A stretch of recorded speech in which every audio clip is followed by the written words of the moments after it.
To understand why India made this move, we need to dig into the pressures facing its cotton industry and the global chessboard it's now playing on. India has long worn its cotton independence as a badge of honor.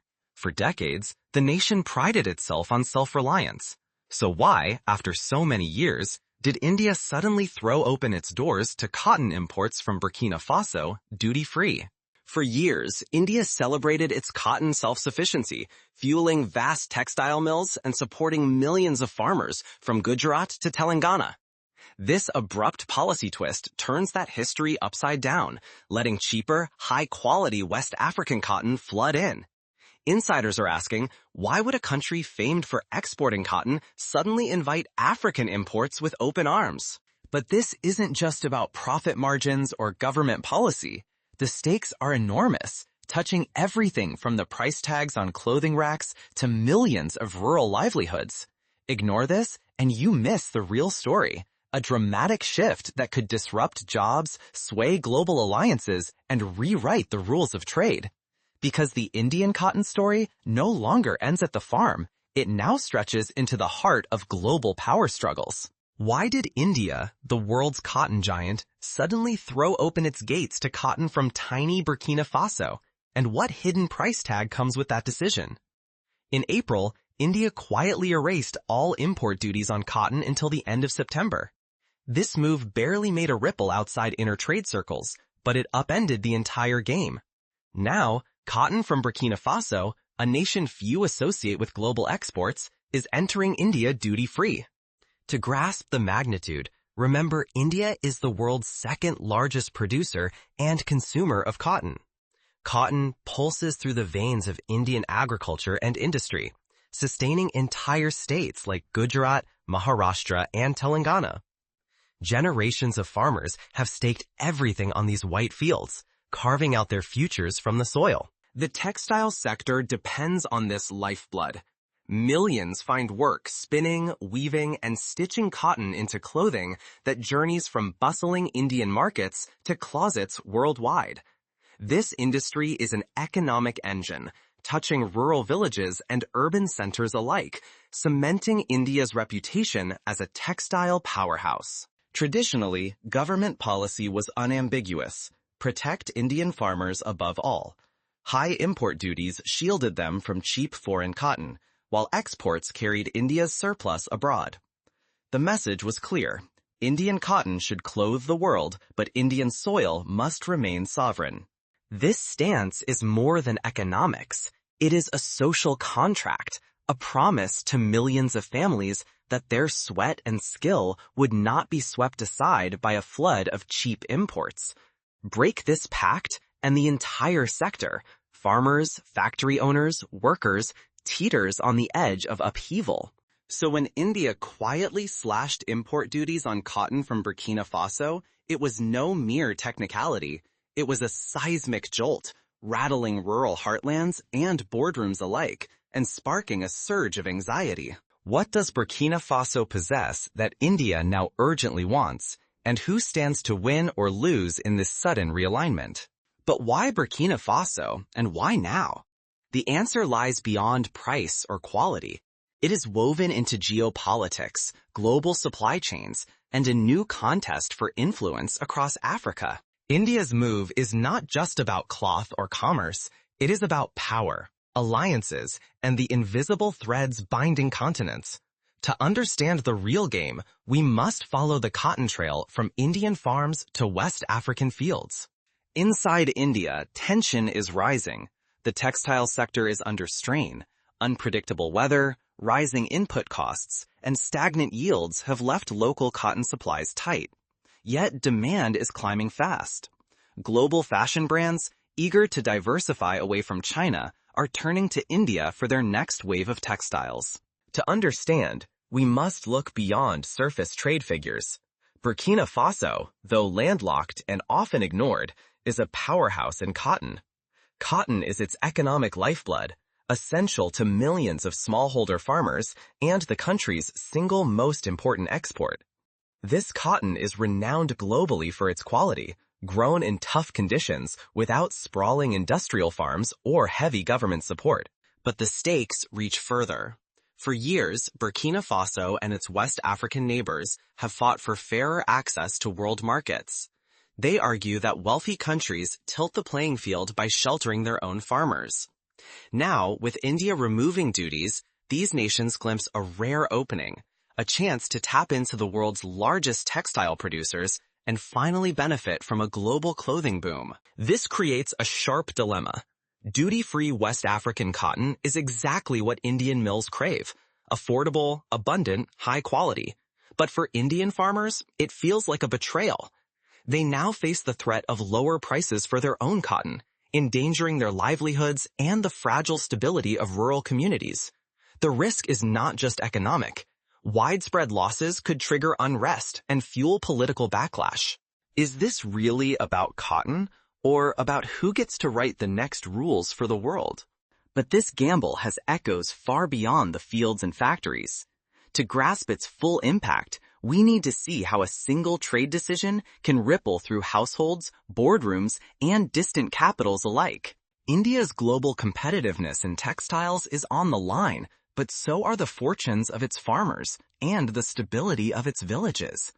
The outcome will help decide who shapes the future of the cotton trade and whose rules will govern the global market for years to come. Why would India take this gamble? The answer is not purely economic. Geopolitical ambition is at work. With China and Western powers vying for African influence, India's move to court Burkina Faso is a clear signal. It seeks a greater stake in Africa's resources and alliances, even at the risk of domestic fallout. Take a step back and look at the wider game. For years, China has invested tens of billions of dollars across Africa, laying highways, building ports, opening trade centers, and securing essential resources, from minerals to cotton. Its message is unmistakable. China wants to be Africa's key partner, not just in business, but in shaping influence and power. For Burkina Faso and much of Africa, the stakes could not be higher. They have watched as the West's subsidies and tariffs distort global cotton markets, pushing African farmers deeper into poverty. Their fight for fairer trade is a demand for a real voice, a chance to help set the rules that govern global commerce. India, meanwhile, watches all this unfold, knowing it cannot match China's financial muscle. Instead, it offers something different: talk of partnership, technical know-how, education, and deals that feel more like friendship than control. But make no mistake, India is racing to catch up, desperate to prove to countries like Burkina Faso that it too is a partner worth trusting. So when India slashes its cotton tariffs, it is not just about pleasing textile bosses. It is a signal, a bold invitation to African leaders. We hear you, and we want you as partners. This is also a move for influence. With Burkina Faso now warming to India, Russia, and the BRICS, the old world order is wobbling. A new multipolar era is taking shape, and cotton is just one lever in a much larger struggle. This is the tightrope India faces. Can it win new allies abroad without triggering anger and hardship at home? Because the politics of cotton are global, but the pain and the backlash are deeply personal. The next moves will test India's resolve and reveal whether its gamble pays off or backfires. Because in this contest, every decision ripples far beyond the cotton fields. But India's gambit is fraught with risk. By courting African nations for support in global forums, from the United Nations to trade summits, India hopes to rally a coalition that can counter both Western and Chinese dominance. Yet back home, Indian farmers are uneasy, fearing their futures may be sacrificed for distant ambitions. What happens when a single raw material shifts the balance of global power? India's abrupt removal of import duties on cotton from Burkina Faso is already sending shockwaves through world markets. This is more than a price tweak at the border. It is a move with far-reaching consequences. Second, cotton farmers in Burkina Faso get an opening they have long been denied. For years, steep tariffs blocked their entry into major markets. Now, a gateway to one of the world's largest textile sectors could mean life-changing income and new hope for entire West African communities. First, the winners.